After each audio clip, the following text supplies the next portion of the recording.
Hola, muy buenos días.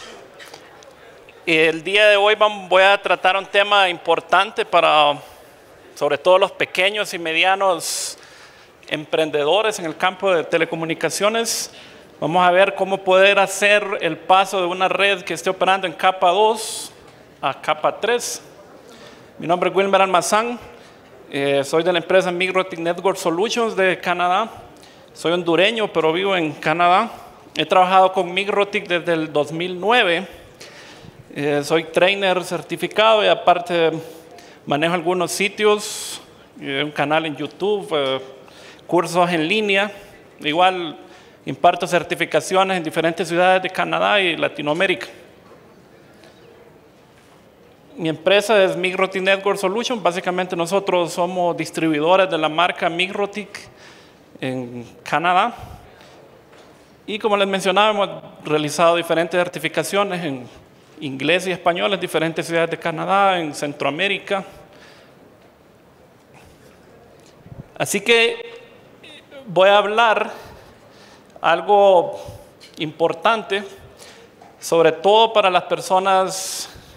Sé que aquí en México he tenido decenas de clientes, he brindado asesorías a muchas empresas, a muchas personas que están iniciando en este campo de telecomunicaciones, y normalmente este paso de ir de una red en capa 2 a una red en capa 3 pues representa cierto temor inicialmente, o probablemente no haya la capacitación técnica adecuada y tal vez se ve como algo muy complejo, pero que si lo analizamos es bastante lógico y no deberíamos de tener muchos problemas en hacer este paso, y con esto vamos a poner a nuestra empresa a un nivel más arriba. Así que vamos a tratar básicamente tres partes. La parte de planificación, que es siempre en cualquier proyecto que implementemos, la planificación es muy importante. Luego el proceso que debemos seguir y tal vez algún tipo de estrategias o consejos de cómo hacer este paso sin sacrificar a los clientes que tenemos conectados, porque este es uno de los puntos principales, que probablemente la red ya está operando, es una red en producción con X cantidad de clientes. Entonces no vamos a querer sacrificar el servicio de estos clientes para hacer esta migración. Usualmente todos los emprendedores, al igual que yo en algún momento, cuando empecé con una empresa WISP, pues iniciamos con una torre, un router, colocamos algunos access points para cubrir una determinada área de nuestra comunidad y comenzamos a conectar clientes, y hasta ese momento pues simplemente tenemos un router que nos está haciendo la administración y probablemente tengamos un switch para conectar diferentes access points.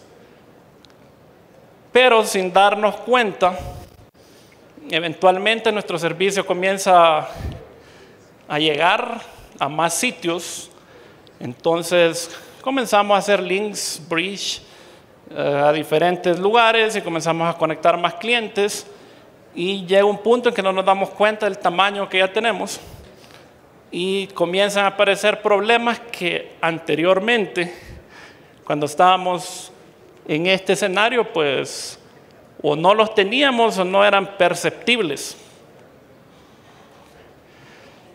Entonces, cuando estamos en este modo, seguimos con solamente un router, y en cada uno de estas torres, pues acá solamente vamos a tener un switch y prácticamente todo el control viene de este dispositivo que tenemos en nuestro nodo principal. Entonces, eso es una red bridge que está operando en capa 2. Y básicamente una red bridge lo que hace es conectar diferentes segmentos de red en una sola subred. Tal como mencionaron en la presentación anterior, esto opera a nivel de MAC, que es una dirección física de las interfaces de red. Entonces se da todo tipo de comunicación. El broadcast, que no podemos decir que el broadcast es algo negativo porque es algo implícito en TCP y es requerido para que funcione, Pero el problema es cuando empezamos a tener redes muy grandes que ya comienza a presentar saturación, podríamos decir. Entonces en ese momento es donde ya tenemos que comenzar a pensar en llevar esto a otro nivel. Este es el modelo OSI, entonces, como ustedes asumo la mayoría lo manejan. Básicamente aquí tenemos la capa 2, que ahí los dispositivos que nosotros podemos encontrar son hubs, switches, y esto va a operar con la dirección física, que es la MAC address. Básicamente un switch da la comunicación a todos los dispositivos, se podría decir inteligentes, ya que mantienen memoria de qué MACs están conectados en cada uno de sus puertos, y en base a eso va a ser la comunicación entre los dispositivos sin subir a la capa número 3, que es la capa de red. ¿Cuáles son algunos de los problemas que nosotros podemos encontrar en ese nivel? Pues básicamente tenemos la inundación de red, el dominio de broadcast es extendido y podemos tener loops, que son los loops de capa 2. Entonces todos estos problemas pues es un poco complejo para detectarlos. No podemos indicar en un primer momento dónde se encuentra la falla, sino que tenemos que explorar nuestra red hasta que encontremos el lugar exacto donde se está originando el problema, pero esto implica que va a haber caída de nuestra red, va a haber, nuestro servicio no va a estar operando en óptimas condiciones, y eso va a tardar lo que nosotros nos tardemos en encontrar el problema. Entonces, desde este punto de vista, pues si ya estamos operando en un plano comercial como empresa, pues no podemos estar jugando con el servicio de nuestros clientes y tenemos que pensar en algo que nosotros podamos controlar mejor. Cuando hablamos de inundación de red, ahí nos estamos refiriendo a que, bueno, todas las redes tienen una dirección que es la que se denomina dirección de broadcast, que básicamente, de acuerdo a ciertos protocolos, si se envía un paquete a esa dirección, es retransmitido a todos los equipos que pertenecen a la misma subred. Entonces, si tenemos una red inmensa, entonces vamos a tener problemas de inundación de red, que está bastante relacionado con la parte de broadcast extendido. Por ejemplo, aquí tenemos diferentes torres con diferentes equipos inalámbricos cada uno, y pues todos esos equipos están operando en niveles de broadcast muy grandes.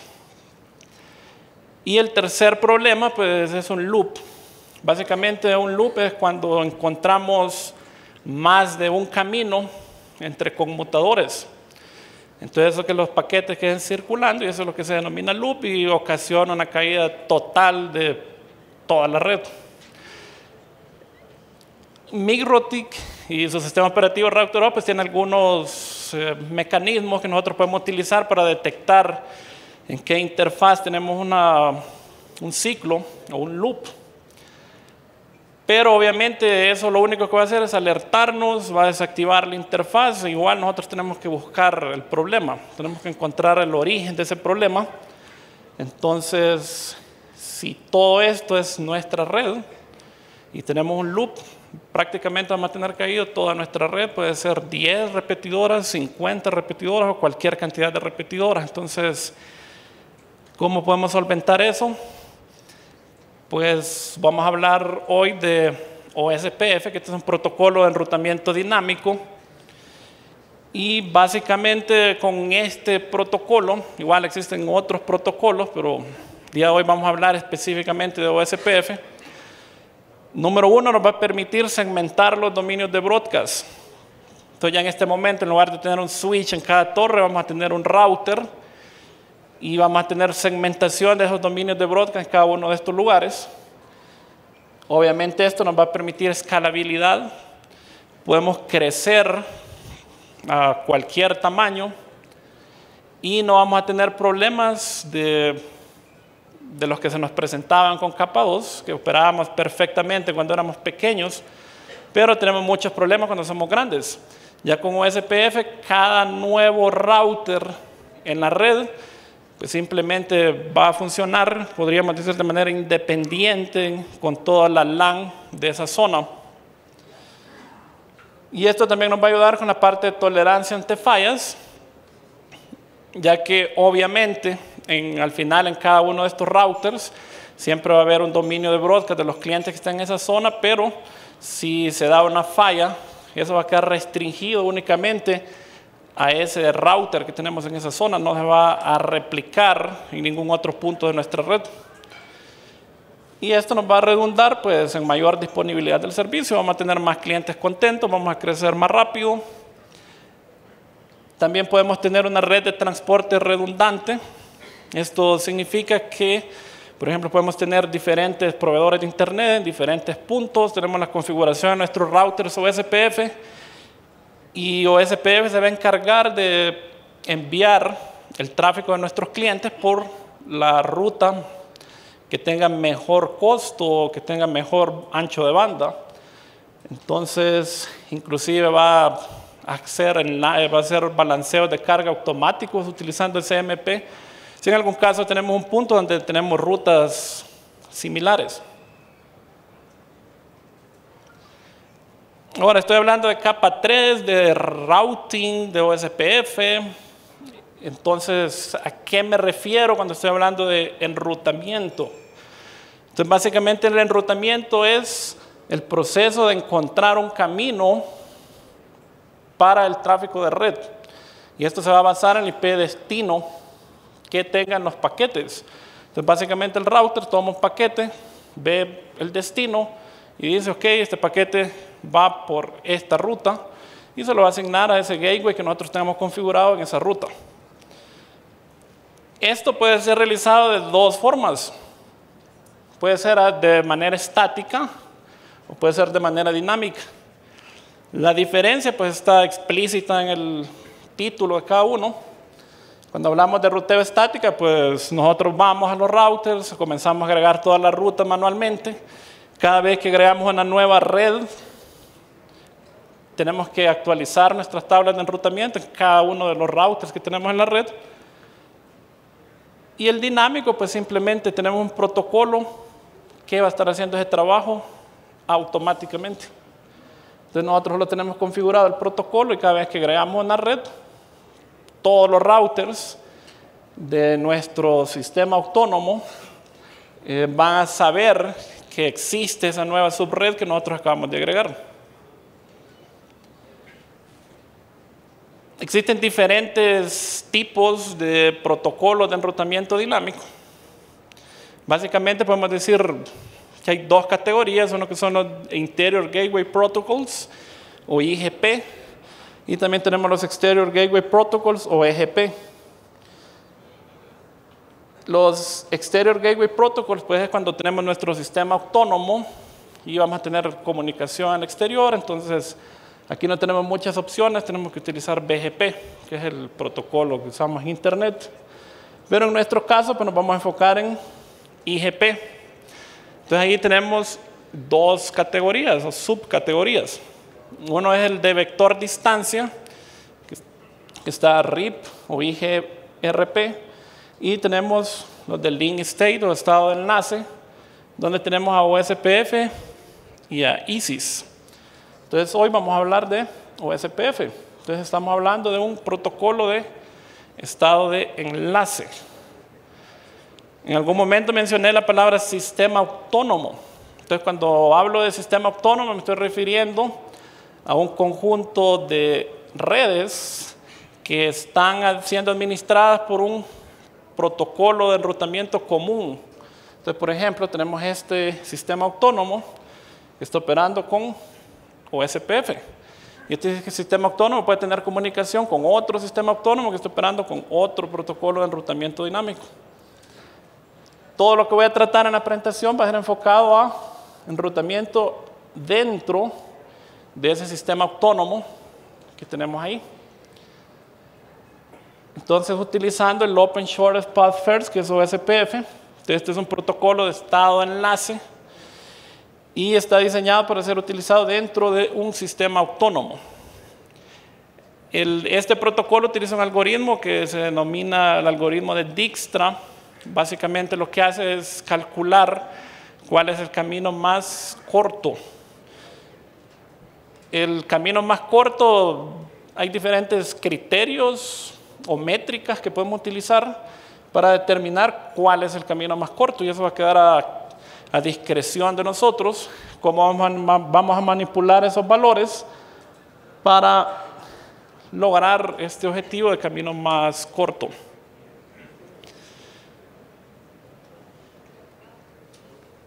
Por ejemplo, si tenemos este es un grafo, aquí tenemos diferentes puntos en ese grafo. Entonces el algoritmo de Dijkstra, que está corriendo internamente dentro de OSPF, lo que hace es que calcula cuál es la manera más corta para llegar desde un punto origen hasta un punto destino. Entonces eso lo hace tomando en cuenta valores que nosotros colocamos en los enlaces o en los caminos que tenemos entre los puntos. Entonces, por ejemplo, en este grafo que tenemos ahí, si corremos el algoritmo de Dijkstra, él automáticamente va a encontrar cuál es el mejor camino para llegar desde A, por ejemplo, hasta D. Obviamente esto es un proceso matemático, pero igual no nos interesa profundizar el mismo, ya que esto automáticamente lo va a calcular el protocolo SPF. Entonces, lo que sí necesitamos tener claro es que vamos a tener como resultado el camino más corto para llegar de A a D o de B a C, por ejemplo, y así sucesivamente. Y existen diferentes conceptos que tenemos que manejar cuando estamos hablando de OSPF. Uno de ellos es lo que denominamos áreas. El algoritmo de Dijkstra pues hace este cálculo siempre que hay un cambio en algún estado en los enlaces.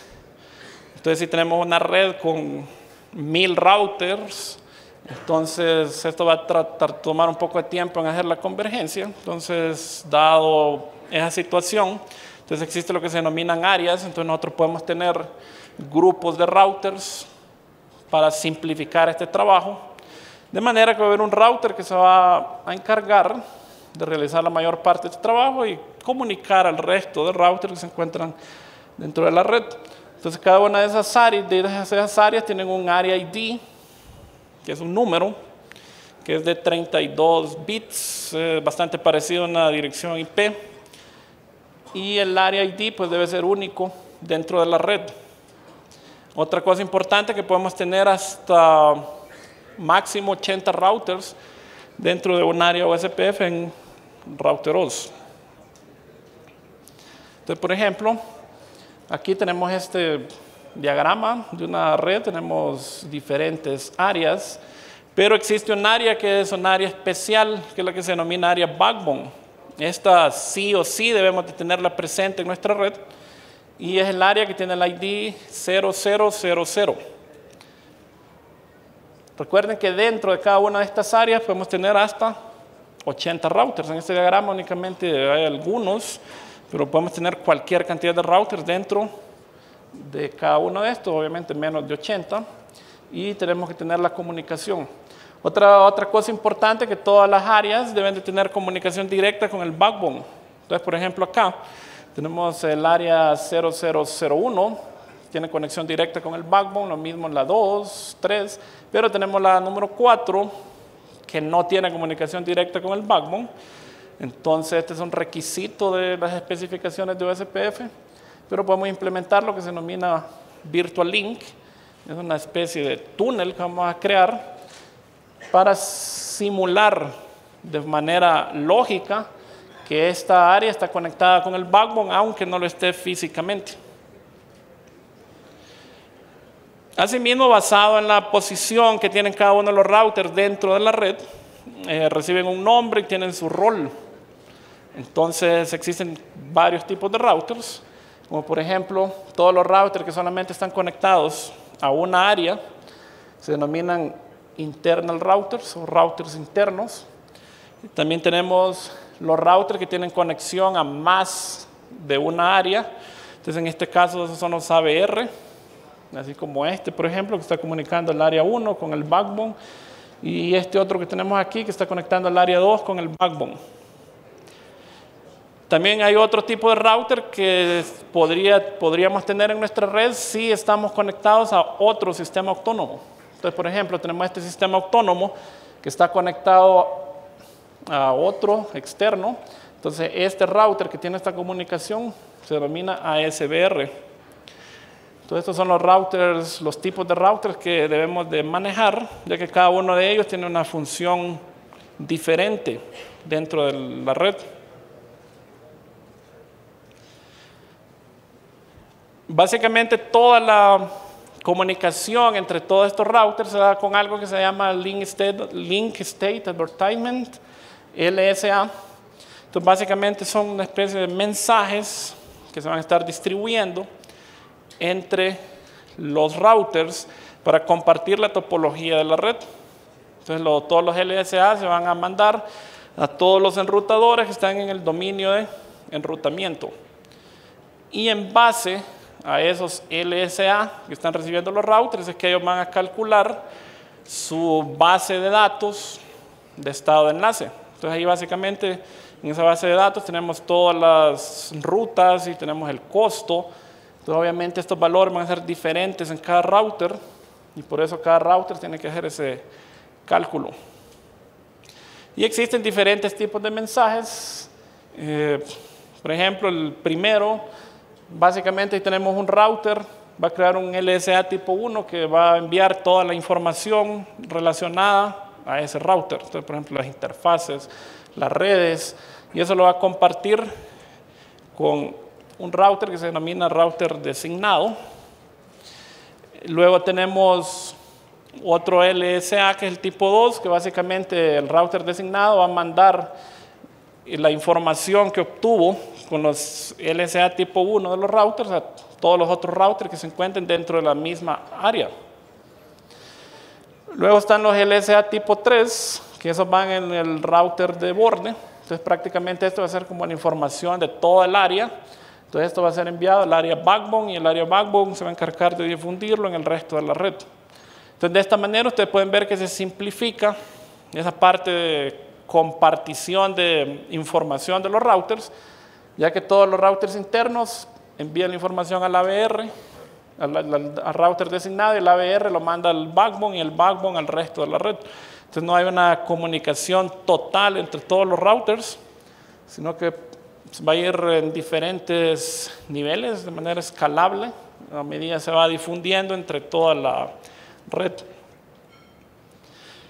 Asimismo están los LSA tipo 4, que esto siempre cuando tenemos los ASBR, esta es básicamente la dirección IP del ASBR, y si tenemos rutas externas son las de tipo 5. Y las de tipo 7, que estas van dirigidas por un área especial, que son las CNSSA, que igual también son rutas externas. Entonces, lo importante de manejar es que este intercambio de rutas se da a través de LSA, así que tenemos diferentes niveles de acuerdo a la información que contienen.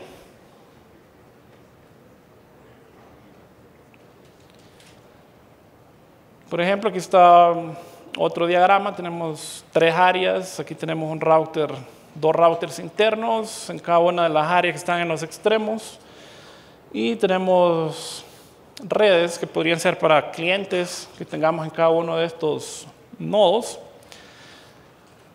Ustedes pueden ver que acá tenemos una red barra 26, aquí tenemos igual una red barra 26. Entonces, también en OSPF podemos sumarizar esas rutas. Entonces, ya si estamos en otro punto, como por ejemplo en esta área, no vamos a tener una ruta por cada una de estas subredes, sino que simplemente vamos a tener la ruta sumarizada, una sola regla en estos routers que tengamos en el resto de las áreas. Entonces, eso también nos va a ayudar para la velocidad en la transmisión de los paquetes. Así que muchas veces escuchamos OSPF, entonces escuchamos el nombre es medio complejo y tal vez nos asusta. Pero si nosotros queremos implementar OSPF, pues es bastante sencillo. Ahí en ese diagrama pues hay una sugerencia de pasos que podemos seguir y que les va a funcionar si ustedes quieren implementar OSPF en su red. Obviamente, por ejemplo, inicialmente tenemos que configurar las direcciones IPs. Como ustedes pueden ver, acá cada uno de estos nodos pues tienen redes diferentes. Entonces, por ejemplo, sumamos que esta es la ciudad 1. Entonces yo tengo clientes dentro de esta subred. Luego tengo la ciudad 2. Voy a asignarles IPs de esa subred a los clientes de esa ciudad. Y así sucesivamente. Entonces, cada uno de estos nodos va a tener redes diferentes para nuestros clientes finales. Pero el problema es de que nosotros estamos en una red en bridge ahorita. Entonces, en lugar de estos routers que tenemos acá, solamente tenemos un router y estos son switches. Entonces, ahí se vuelve un poquito tedioso inicialmente, ya que básicamente lo que tendrían que hacer es, si ahorita tenemos todos nuestros clientes administrados desde este router y tenemos una sola red que está manejándolos a todos ellos, entonces tenemos que comenzar a seleccionar, por ejemplo, cuáles son los clientes de la ciudad 2 y simplemente inicialmente vamos a agregar en nuestro router único que tenemos en la red bridge, la subred que vamos a tener posteriormente cuando coloquemos nuestro router OSPF. Y de esa manera podemos ir agregando todas estas redes al router único que tenemos mientras la red esté en modo bridge. De esa manera ya estamos como preparando el terreno para hacer el cambio posteriormente. Porque si en el momento que nosotros coloquemos ese router en este punto, ya nuestros clientes en esa zona ya van a tener el direccionamiento IP que va a corresponder a ese nodo y simplemente vamos a deshabilitar la red acá y automáticamente vamos a tener comunicación en el otro lado. Entonces eso significa que la caída de servicio de ese cliente pues va a ser el tiempo que nos tardemos en desactivar esto y conectar el router. Va a ser bien poco. Luego que ya tenemos la parte de direcciones IP, que quizás sea la parte más tediosa, vamos a pasar a ya lo que en sí es el proceso de configuración OSPF. Y básicamente lo primero vamos a crear una interfaz que se llama loopback. Entonces esto no es más que un bridge vacío. Entonces vamos a ver, ya que el protocolo SPF en MikroTik, cada vez que arranca el servicio hace un cálculo de un valor, de un parámetro que se denomina router ID. Entonces el router ID es tomado en base a las direcciones IP que estén configuradas en las interfaces activas. Entonces, una vez el router ID ha sido establecido en el router, no va a cambiar hasta que probablemente se reinicie el router. Si alguno de esos valores cambia, es probable que ese router ID sea diferente en un reinicio posterior. Y dado que ese valor se está tomando de una interfaz activa, entonces no es buena idea pues tomarla de una interfaz física del router, ya que probablemente en algún momento se puede caer. Entonces por eso se crea esta interfaz lógica, que es simplemente un bridge, y a eso le vamos a asignar una dirección IP. ¿Qué sería una dirección IP /32? Básicamente lo que necesitamos es una dirección IP que posteriormente va a ser utilizada como router ID. Entonces este es uno de los primeros pasos que vamos a hacer. Y obviamente en este punto ya tenemos que tener creada la parte de el direccionamiento IP. Entonces con direccionamiento IP me refiero a los links entre los routers. Ya tienen que estar todas las direcciones IP que nos van a dar comunicación con el router siguiente, con nuestro vecino. Dependiendo del tamaño de nuestra red, es probable, si tenemos pocos nodos, podemos tener una sola área, el área backbone. no vamos a necesitar agregar áreas o SPF. Pero si tenemos una gran cantidad de routers y queremos dividirlos en grupos, entonces sí vamos a tener que crear áreas. Entonces para hacer eso, pues es bien sencillo, routing o SPF. Aquí tenemos el menú áreas y simplemente vamos a manipular dos valores. Uno que es el nombre, nosotros podemos escribir un nombre del que queramos, y el valor importante, el área ID. Este va a ser el número que va a identificar a esa área. Recuerden que ese número no puede ser igual, tiene que ser único dentro del sistema autónomo.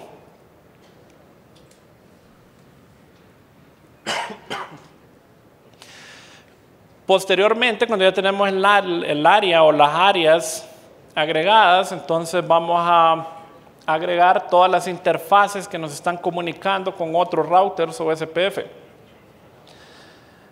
Aquí es importante que, por ejemplo, acá no vamos a agregar la interfaz que nos conecta con nuestros clientes. Aquí lo que le interesa al protocolo solo son las interfaces que nos conectan con otro router o SPF. Entonces acá vamos a seleccionar la interfaz. Aquí vamos a colocar el costo. Usualmente ese costo va a ir relacionado con el ancho de banda, porque recuerden que las rutas van a ser calculadas en base al mejor costo. Entonces, si voy de un camino al otro, va a ser la suma de todos estos costos que estén en las interfaces que nos van a comunicar desde un extremo hasta el otro. Entonces, aquí es donde nosotros podemos jugar con este valor y vamos a acomodar estos valores de acuerdo al ancho de banda que estemos manejando, lo más común. Y también otro parámetro importante, la parte de Network Type. Si estamos haciendo un link punto a punto entre dos routers, siempre es recomendable seleccionar point to point, ya que la convergencia es más rápida. Si estamos en una red que va a tener varios routers o SPF, entonces en ese caso tenemos que seleccionar la de broadcast, y en ese caso también se va a hacer elección del router designado. Cuando solamente tenemos punto a punto, pues solamente hay dos routers, entonces prácticamente no es necesario la parte de router designado.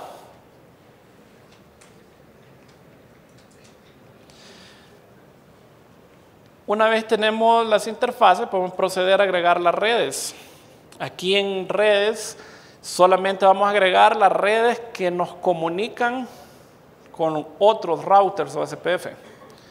Es decir, no vamos a agregar las redes de nuestros clientes, sino que solamente las redes que nos están conectando con otros routers o SPF, pero conectados directamente. No nos interesa que haya más routers después de nuestro vecino, sino que solamente nos interesa el siguiente router o SPF. Entonces aquí lo que estamos diciéndole al protocolo es, ok, en estas redes busque vecinos o SPF. Entonces bien sencilla la lógica. Entonces simplemente vamos a agregar el Network ID, la dirección de red, y vamos a agregar el área a la que corresponde, que puede ser el backbone o otra área adicional que ustedes han generado.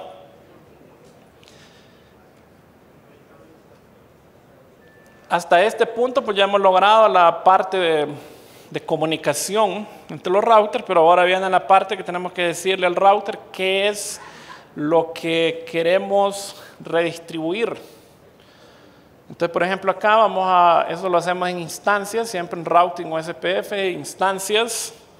Entonces, acá tenemos esta parte de router ID, que si recuerdan es el IP que le colocamos al loopback. Entonces, simplemente vamos a colocar la misma dirección IP. Y luego tenemos esta sección, que es donde vamos a decirle al router qué rutas queremos distribuir. Por ejemplo, si este router tiene conexión a internet y tenemos una ruta por defecto, entonces eso lo manejamos acá donde dice redistribute default route. Entonces si decimos nunca, eso significa que aunque este router tenga ruta por defecto, nunca va a enviar esa información a los demás. Y tenemos otros valores que podemos establecer.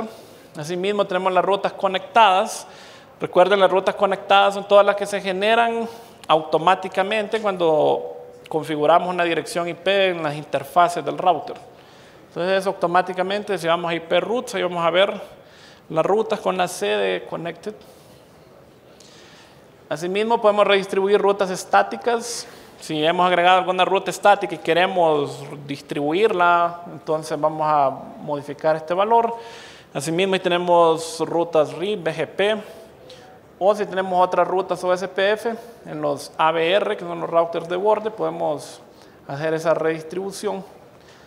Y aquí tenemos algunos tipos de redistribución, como tipo 1, como tipo 2.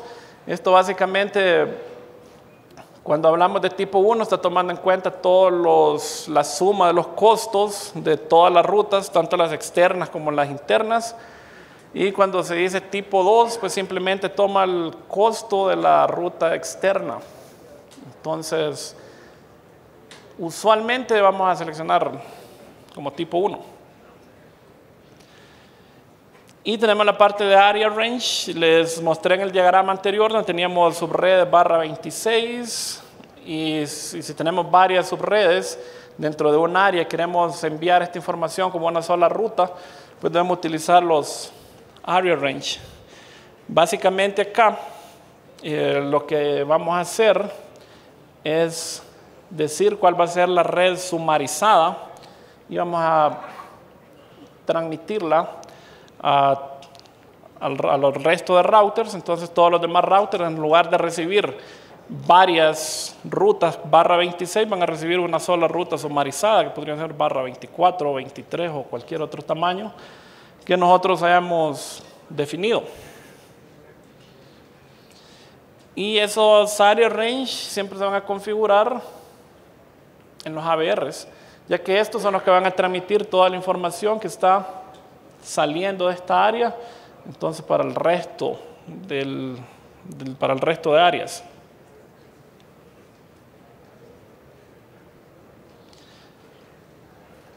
Entonces, básicamente, el direccionamiento IP es lo primero que tenemos que hacer.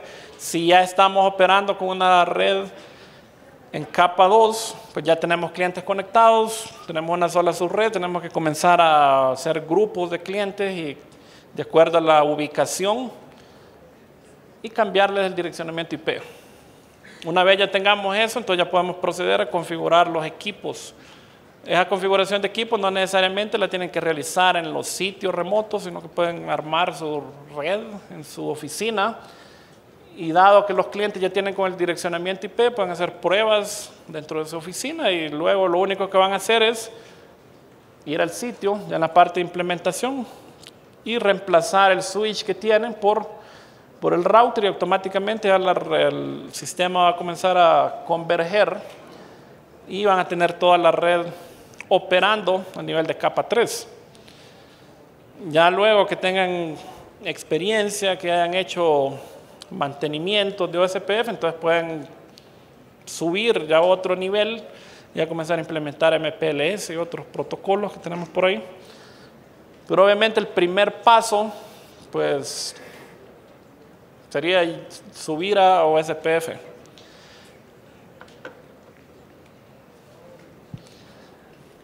¿Alguna pregunta? Sí, teniendo diferentes WANs en diferentes lugares. Si tengo varias WAN y en distintos orígenes, ¿cómo determino la capacidad de cada una de las WAN? Ok, básicamente voy a mostrarle. Okay. Por ejemplo, si yo tengo un proveedor de internet acá, tengo otro proveedor de internet aquí, yo sé cuánto es el ancho de banda que tengo contratado de esos proveedores. Entonces, en base a eso, se pueden manipular la parte de los costos y nosotros podemos... Recuerde que esta es básicamente la suma de los costos. Entonces, si yo tengo un cliente aquí, el protocolo va a definir si voy a enviar a este cliente por acá o lo voy a mandar por acá. Entonces, es un trabajo que nosotros tenemos que hacer modificando el valor de los costos. Entonces, obviamente, si yo establezco los mismos costos en todas las rutas, el cliente se va a ir por el que tenga menos hops, porque en este caso serían 20, aquí sería, por ejemplo, si sale por aquí serían 30. Entonces ahí lo que tenemos que hacer es manipular los costos. Sí, correcto, gracias. ¿Cuál es la finalidad de las áreas? ¿Es para separar los LSA? La finalidad de las áreas es reducir el uso de CPU en los equipos cuando tenemos una gran cantidad de routers, ya que el algoritmo de Dijkstra consume bastantes recursos. Entonces tenemos, por ejemplo, 150 routers con una buena cantidad de rutas cada uno. Entonces nos va a tomar bastante tiempo de procesamiento. Entonces podemos agrupar y de esa manera volvemos escalable la red, ya que podemos tener grupos, por ejemplo, de 20 routers y podemos tener cualquier cantidad de áreas y crecer a cualquier nivel y no vamos a sacrificar la parte de procesamiento. Buenas tardes. ¿Qué implicaciones tendría migrar a la IP versión 6 en caso de que ya tengas desplegado un OSPF o no hay ninguna implicación mayor? Bueno, Router-OS tiene la OSPF versión 3 que soporta IPv6. Entonces, no, igual el proceso es bastante similar, no hay mayores implicaciones. De la parte de planificación es bien importante para no llegar a un punto de sacrificar el servicio de los clientes, porque ya estamos en producción. O sea, es diferente a una red que estamos planeando de cero, algo que ya tenemos trabajando. Sí, en el algoritmo del camino más corto, ¿qué sucede cuando hay dos o más caminos que son los más óptimos o los más cortos? ¿Cómo escoge cuál? Cuando hay caminos que tienen el mismo costo, se utiliza SMP, que es un balanceo, entonces manda el tráfico por los dos caminos simultáneamente. Entonces automáticamente, si por ejemplo tenemos una ruta que el costo es 150 y otra que el costo también es 150, si vemos la tabla de enrutamiento, vamos a tener la ruta con dos gateways. Eso es lo que se llama SMP. Entonces el tráfico se va a mandar en round robin a cada una de las rutas. Se van a utilizar los dos caminos simultáneamente. Buenas tardes. Pregunta, en nuestra red tenemos implementado la parte de OSPF, pero hicimos un incremento en el MTU para soportar jumbo frames y la red se volvió inestable. En 9000 y hasta 5000 se puso estable. ¿Hay algún problema con la parte de MTU y OSPF o tendrás algún comentario de ese? Bueno, no he experimentado una situación similar, pero uno habría que verificar que todos los equipos que estén participando tengan las configuraciones realizadas. Habría que ver si hay diferentes vendors. Si todo es MikroTik y todo está con parámetros similares, pues no deberíamos de tener problemas. Pero sí habría que analizar la configuración en particular.